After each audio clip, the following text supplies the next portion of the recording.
She dozed on and off while she waited for him to return, but most of the time she'd lain there and wondered what kind of man Charley Comstock was. Had he been born here? Or had he been booted from a bunker and found his way to this place? Speaking of this place, how did everyone come together to live here?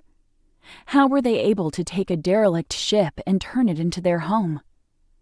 It would be wonderful to find out more about this place, she mused, but unfortunately, she knew that dream would never see fruition. Shadow knew her life was slowly ebbing away. The numbness no longer affected her foot and leg.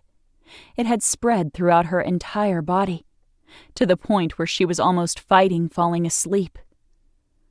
She was terrified that the next time she drifted off, she'd never awaken. Or she'd never awaken as herself. That instead she'd turn and become one of those mindless creatures that fought tooth and nail to get free, attacking everything and everyone in her way as her dying brain rebelled. She lifted her arm to look at the handcuff circling her wrist. It wasn't tight. It didn't restrict blood flow. It wasn't even snug enough to leave a bruise or prevent her from squeezing out of it if she worked at it. But if she broke, when she broke, her brain wouldn't comprehend that fact. She'd fight the cuffs if she wasn't fighting Charley instead. She knew, she trusted, that he would be with her when she turned because he'd promised he'd see to her death. He'd make sure she didn't suffer any more than she had to. The sound of a key in the lock signaled Charley's return. He'd brought her water and sandwiches. The food was secondary.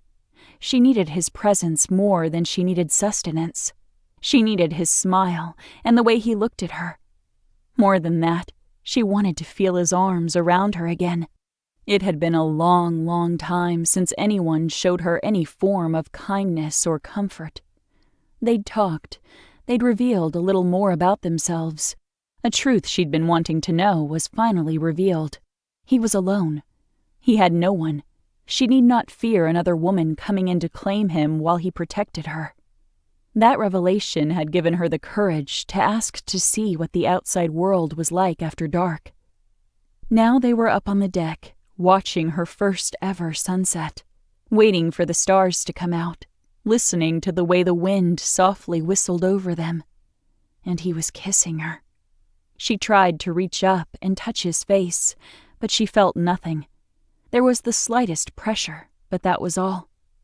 She could see his dark stubble, but it didn't scratch, not her fingertips, nor her face. She knew he was kissing her, but his lips...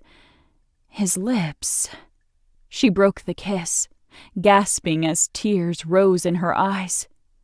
What's wrong? He searched her face as his grew blurry. I'm sorry if I can't feel your lips, she managed to tell him. I've been wishing you'd kiss me. I've been praying you'd hold me again. I don't know how many times I've wanted to beg you to make love to me, but I can't feel you. Bowing her head, she tried not to appear weak and frail, but she had to be honest. I can't feel you. He gathered her into his embrace and held her against that wonderfully hard, wide chest. She heard the rapid thud of his heart.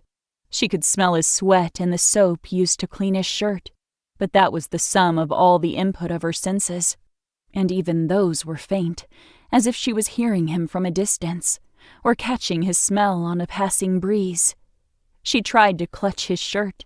It was like trying to hold onto a fork while wearing heavy gloves. Lifting her face, she could barely make out his features in the light of the stars. Charley, there may not be much time left for me.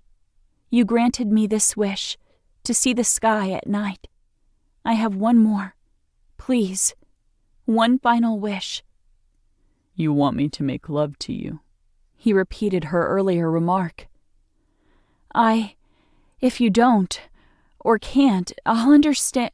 He clamped his mouth over hers again. Even though she could only enjoy the pressure, she accepted that little bit for fear of losing all sense of touch altogether. Whatever she could get, she'd be grateful for it.